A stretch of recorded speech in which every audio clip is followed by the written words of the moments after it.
يا بني إسرائيل اذكروا نعمتي التي أنعمت عليكم وأوفوا بعهدي أوف بعهدكم وإياي فارهبون۔ اے بنی اسرائیل، ذرا خیال کرو میری اس نعمت کا جو میں نے تم کو عطا کی تھی۔ میرے ساتھ تمہارا جو عہد تھا اسے تم پورا کرو، تو میرا جو عہد تمہارے ساتھ تھا اسے میں پورا کروں، اور مجھی سے تم ڈرو۔ اے بنی اسرائیل، اسرائیل کے معنی ہیں عبداللہ یا بندہ خدا۔ یہ حضرت یعقوب کا لقب تھا جو ان کو اللہ تعالیٰ کی طرف سے عطا ہوا تھا۔ وہ حضرت اسحاق علیہ السلام کے بیٹے اور حضرت ابراہیم علیہ السلام کے پوتے تھے۔ انہی کی نسل کو بنی اسرائیل کہتے ہیں۔ پچھلے 4 رکوعوں میں تمہیدی تقریر تھی جس کا خطاب تمام انسانوں کی طرف عام تھا۔ اب یہاں سے 14ویں رکوع تک مسلسل ایک تقریر اس قوم کو خطاب کرتے ہوئے چلتی ہے جس میں کہیں کہیں عیسائیوں اور مشرکین عرب کی طرف بھی کلام کا رخ پھر گیا ہے، اور موقع موقع سے ان لوگوں کو بھی خطاب کیا گیا ہے جو حضرت محمد صلی اللہ علیہ وسلم کی دعوت پر ایمان لائے تھے۔ اس تقریر کو پڑھتے ہوئے حسب ذیل باتوں کو خاص طور پر پیش نظر رکھنا چاہیے۔ اولاً اس کا منشا یہ ہے کہ پچھلے پیغمبروں کی امت میں جو تھوڑے بہت لوگ ابھی ایسے باقی ہیں جن میں خیر و صلاح کا عنصر موجود ہے، انہیں اس صداقت پر ایمان لانے اور اس کام میں شریک ہونے کی دعوت دی جائے جس کے ساتھ محمد صلی اللہ علیہ وسلم اٹھائے گئے تھے۔ اس لیے ان کو بتایا جا رہا ہے کہ یہ قرآن اور یہ نبی وہی پیغام اور وہی کام لے کر آیا ہے جو اس سے پہلے تمہارے انبیاء اور تمہارے پاس آنے والے صحیفے لائے تھے۔ پہلے یہ چیز تم کو دی گئی تھی تاکہ تم آپ بھی اس پر چلو اور دنیا کو بھی اس کی طرف بلانے اور اس پر چلانے کی کوشش کرو، مگر تم دنیا کی رہنمائی تو کیا کرتے، خود بھی اس ہدایت پر قائم نہ رہے اور بگڑتے چلے گئے۔ تمہاری تاریخ اور تمہاری قوم کی موجودہ اخلاقی و دینی حالت خود تمہارے بگاڑ پر گواہ ہے۔ اب اللہ نے وہی چیز دے کر اپنے ایک بندے کو بھیجا ہے اور وہی خدمت اس کے سپرد کی ہے۔ یہ کوئی بیگانہ اور اجنبی چیز نہیں ہے، تمہاری اپنی چیز ہے، لہذا جانتے بوجھتے حق کی مخالفت نہ کرو بلکہ اسے قبول کر لو۔ جو کام تمہارے کرنے کا تھا مگر تم نے نہ کیا، اسے کرنے کے لیے جو دوسرے لوگ اٹھے ہیں ان کا ساتھ دو۔ ثانیاً اس کا منشا عام یہودیوں پر حجت تمام کرنا اور صاف صاف ان کی دینی و اخلاقی حالت کو کھول کر رکھ دینا ہے۔ ان پر ثابت کیا جا رہا ہے کہ یہ وہی دین ہے جو تمہارے انبیاء لے کر آئے تھے۔ اصول دین میں سے کوئی ایک چیز بھی ایسی نہیں ہے جس میں قرآن کی تعلیم تورات کی تعلیم سے مختلف ہو۔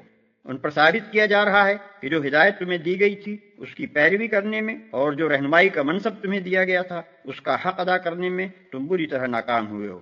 اس کے ثبوت میں ایسے واقعات سے استشہاد کیا گیا ہے جن کی تردید وہ نہ کر سکتے تھے۔ پھر جس طرح حق کو حق جاننے کے باوجود وہ اس کی مخالفت میں سازشوں، وسوسہ اندازیوں، کج بحثیوں اور مکاریوں سے کام لے رہے تھے، اور جن ترکیبوں سے وہ کوشش کر رہے تھے کہ کسی طرح محمد صلی اللہ علیہ وسلم کا مشن کامیاب نہ ہونے پائے، ان سب کی پردہ دری کی جا رہی ہے، جس سے یہ بات عیاں ہو جاتی ہے کہ ان کی ظاہری مذہبیت محض ایک ڈھونگ ہے جس کے نیچے دیانت اور حق پرستی کے بجائے ہٹ دھرمی، جاہلانہ عصبیت اور نفس پرستی کام کر رہی ہے، اور حقیقت میں وہ یہ چاہتے ہی نہیں ہیں کہ نیکی کا کوئی کام پھل پھول سکے۔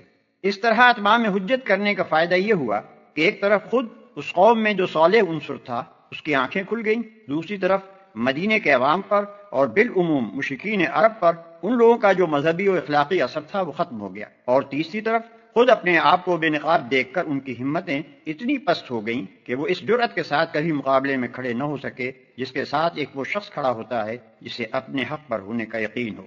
ثالثاً پچھلے 4 رکوعوں میں نوع انسانی کو دعوت عام دیتے ہوئے جو کچھ کہا گیا تھا اسی کے سلسلے میں ایک خاص قوم کی معین مثال لے کر بتایا جا رہا ہے کہ جو قوم خدا کی بھیجی ہوئی ہدایت سے منہ موڑتی ہے اس کا انجام کیا ہوتا ہے۔ اس توضیح کے لیے تمام قوموں میں سے بنی اسرائیل کو منتخب کرنے کی وجہ یہ ہے کہ دنیا میں صرف یہی ایک قوم ہے جو مسلسل 4000 برس سے تمام اقوام عالم کے سامنے ایک زندہ نمونہ عبرت بنی ہوئی ہے۔ ہدایت الہی پر چلنے اور نہ چلنے سے جتنے نشیب و فراز کسی قوم کی زندگی میں رونما ہو سکتے ہیں وہ سب اس قوم کی عبرتناک سرگزشت میں نظر آ جاتے ہیں۔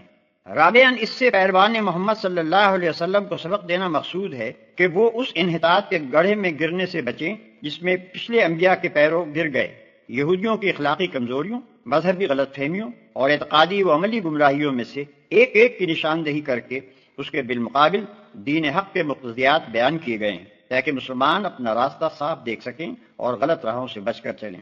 اس سلسلے میں یہود و نصارہ پر تنقید کرتے ہوئے قرآن جو کچھ کہتا ہے اس کو پڑھتے وقت مسلمانوں کو نبی صلی اللہ علیہ وسلم کی وہ حدیث یاد رکھنی چاہیے جس میں آپ نے فرمایا ہے کہ تم بھی آخر کار پچھلی امتوں ہی کی روش پر چل کر رہو گے، حتیٰ کہ اگر وہ کسی گوہ کے بل میں گھسے ہیں تو تم بھی اسی میں گھسو گے۔ صحابہ نے پوچھا یا رسول اللہ صلی اللہ علیہ وسلم کیا یہود و نصارہ مراد ہیں؟ آپ نے فرمایا اور کون؟ نبی اکرم صلی اللہ علیہ وسلم کا یہ ارشاد محض ایک توبیخ نہ تھا بلکہ اللہ کی دی ہوئی بصیرت سے آپ یہ جانتے تھے کہ انبیاء کی امتوں میں بگاڑ کن کن راستوں سے آیا اور کن کن شکلوں میں ظہور کرتا رہا ہے۔ وآمنوا بما أنزلت مصدقا لما معكم ولا تكونوا أول كافر به ولا تشتروا بآياتي ثمنا قليلا وإياي فاتقون۔ اور میں نے جو کتاب بھیجی ہے اس پر ایمان لاؤ، یہ اس کتاب کی تائید میں ہے جو تمہارے پاس پہلے سے موجود تھی، لہٰذا سب سے پہلے تم ہی اس کے منکر نہ بن جاؤ۔ تھوڑی قیمت پر میری آیات کو نہ بیچ ڈالو اور میرے غضب سے بچو۔ تھوڑی قیمت پر میری آیات کو نہ بیچ ڈالو۔ تھوڑی قیمت سے مراد وہ دنیاوی فائدے ہیں جن کی خاطر یہ لوگ اللہ کے احکام اور اس کی ہدایات کو رد کر رہے تھے۔ حق فروشی کے معاوضے میں خواہ انسان دنیا بھر کی دولت لے لے، بہرحال وہ تھوڑی قیمت ہی ہے، کیونکہ حق یقیناً اس سے گراں تر چیز ہے۔ ولا تلبسوا الحق بالباطل وتكتموا الحق وأنتم تعلمون۔ باطل کا رنگ چڑھا کر حق کو مشتبہ نہ بناؤ اور نہ جانتے بوجھتے حق کو چھپانے کی کوشش کرو۔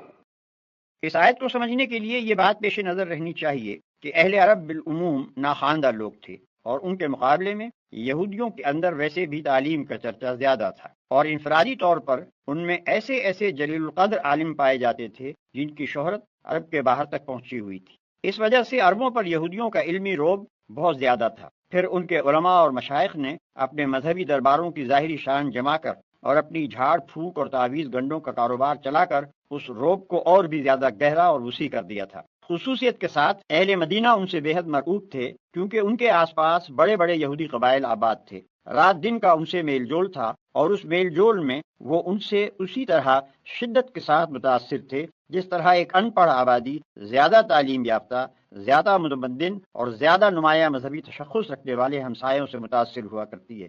ان حالات میں جب نبی صلی اللہ علیہ وسلم نے اپنے آپ کو نبی کی حیثیت سے پیش کیا اور لوگوں کو اسلام کی طرف دعوت دینی شروع کی، تو قدرتی بات تھی کہ ان پڑھ عرب اہل کتاب یہودیوں سے جا کر پوچھتے کہ آپ لوگ بھی ایک نبی کے پیرو ہیں اور ایک کتاب کو مانتے ہیں، آپ ہمیں بتائیں کہ یہ صاحب جو ہمارے اندر نبوت کا دعویٰ لے کر اٹھے ہیں، ان کے متعلق اور ان کی تعلیم کے متعلق آپ کی کیا رائے ہے؟ چنانچہ یہ سوال مکے کے لوگوں نے بھی یہودیوں سے بارہا کیا، اور جب نبی صلی اللہ علیہ وسلم مدینہ تشریف لائے تو یہاں بھی بکثرت لوگ یہودی علماء کے پاس جا کر یہی بات پوچھتے تھے، مگر ان علماء نے کبھی لوگوں کو صحیح بات نہ بتائی۔ ان کے لیے یہ کہنا تو مشکل تھا کہ وہ توحید جو محمد صلی اللہ علیہ وسلم پیش کر رہے ہیں غلط ہے، یا انبیاء اور کتب آسمانی اور ملائکہ اور آخرت کے بارے میں جو کچھ آپ کہہ رہے ہیں اس میں کوئی غلطی ہے، یا وہ اخلاقی اصول جن کی آپ تعلیم دے رہے ہیں ان میں سے کوئی چیز غلط ہے۔ لیکن وہ صاف صاف اس حقیقت کا اعتراف کرنے کے لیے بھی تیار نہ تھے کہ جو کچھ آپ پیش کر رہے ہیں وہ صحیح ہے۔ وہ نہ سچائی کی کھلی کھلی تردید کر سکتے تھے، نہ سیدھی طرح اس کو سچائی مان لینے پر آمادہ تھے۔ ان دونوں راستوں کے درمیان انہوں نے طریقہ یہ اختیار کیا تھا کہ ہر سائل کے دل میں نبی صلی اللہ علیہ وسلم کے خلاف، آپ کی جماعت کے خلاف اور آپ کے مشن کے خلاف کوئی نہ کوئی وسوسہ ڈال دیتے تھے، کوئی الزام آپ پر چسپاں کر دیتے تھے، کوئی ایسا شوشہ چھوڑ دیتے تھے جس سے لوگ شکوک و شبہات میں پڑ جائیں، اور طرح طرح کے الجھن میں ڈالنے والے سوالات چھیڑ دیتے تھے تاکہ لوگ ان میں خود بھی الجھیں اور نبی صلی اللہ علیہ وسلم اور آپ کے پیرووں کو بھی الجھانے کی کوشش کریں۔ ان کا یہی رویہ تھا جس کی بنا پر ان سے فرمایا جا رہا ہے کہ حق پر باطل کے پردے نہ ڈالو، اپنے جھوٹے پروپیگنڈے اور شریرانہ شبہات و اعتراضات سے حق کو دبانے اور چھپانے کی کوشش نہ کرو، اور حق و باطل کو خلط ملط کر کے دنیا کو دھوکہ نہ دو۔ وَأَقِيمُوا الصَّلَاةَ وَآتُوا الزَّكَاةَ وَارْكَعُوا مَعَ الرَّاكِعِينَ۔ نماز قائم کرو اور زکوٰۃ دو، اور جو لوگ میرے آگے جھک رہے ہیں ان کے ساتھ تم بھی جھک جاؤ۔ نماز اور زکوٰۃ ہر زمانے میں دین اسلام کے اہم ترین ارکان رہے ہیں۔ تمام انبیاء کی طرح انبیاء بنی اسرائیل نے بھی اس کی سخت تاکید کی تھی، مگر یہودی ان سے غافل ہو چکے تھے۔ نماز باجماعت کا نظام ان کے ہاں تقریباً بالکل درہم برہم ہو چکا تھا۔ قوم کی اکثریت انفرادی نماز کی بھی تاریخ ہو چکی تھی اور زکوٰۃ دینے کے بجائے یہ لوگ سود کھانے لگے تھے۔ أتأمرون الناس بالبر وتنسون أنفسكم وأنتم تتلون الكتاب أفلا تعقلون۔ تم دوسروں کو تو نیکی کا راستہ اختیار کرنے کے لیے کہتے ہو مگر اپنے آپ کو بھول جاتے ہو، حالانکہ تم کتاب کی تلاوت کرتے ہو۔ کیا تم عقل سے بالکل ہی کام نہیں لیتے؟ واستعينوا بالصبر والصلاة وإنها لكبيرة إلا على الخاشعين۔ صبر اور نماز سے مدد لو، بے شک نماز ایک سخت مشکل کام ہے۔ صبر اور نماز سے مدد لو۔ یعنی اگر تمہیں نیکی کے راستے پر چلنے میں دشواری محسوس ہوتی ہے تو اس دشواری کا علاج صبر اور نماز ہے۔ ان دو چیزوں سے تمہیں وہ طاقت ملے گی جس سے یہ راہ آسان ہو جائے گی۔ صبر کے لغوی معنی روکنے اور باندھنے کے ہیں، اور اس سے مراد ارادے کی وہ مضبوطی، عزم کی وہ پختگی اور خواہشات نفس کا وہ انضباط ہے جس سے ایک شخص نفسانی ترغیبات اور بیرونی مشکلات کے مقابلے میں اپنے قلب و ضمیر کے پسند کیے ہوئے راستے پر لگاتار بڑھتا چلا جائے۔ ارشاد الہی کا مدعا یہ ہے کہ اس اخلاقی صفت کو اپنے اندر پرورش کرو اور اس کو باہر سے طاقت پہنچانے کے لیے نماز کی پابندی کرو۔ الذين يظنون أنهم ملاقو ربهم وأنهم إليه راجعون۔ مگر ان فرما بردار بندوں کے لیے مشکل نہیں ہے جو سمجھتے ہیں کہ آخر کار انہیں اپنے رب سے ملنا اور اسی کی طرف پلٹ کر جانا ہے۔ یعنی جو شخص خدا کا فرما بردار نہ ہو اور آخرت کا عقیدہ نہ رکھتا ہو، اس کے لیے تو نماز کی پابندی ایک ایسی مصیبت ہے جسے وہ کبھی گوارا ہی نہیں کر سکتا، مگر جو برضا اور رغبت خدا کے آگے سر اطاعت خم کر چکا ہو اور جسے یہ خیال ہو کہ کبھی مر کر اپنے خدا کے سامنے جانا بھی ہے، اس کے لیے نماز ادا کرنا نہیں بلکہ نماز کا چھوڑنا مشکل ہے۔ Like, share and subscribe for more videos.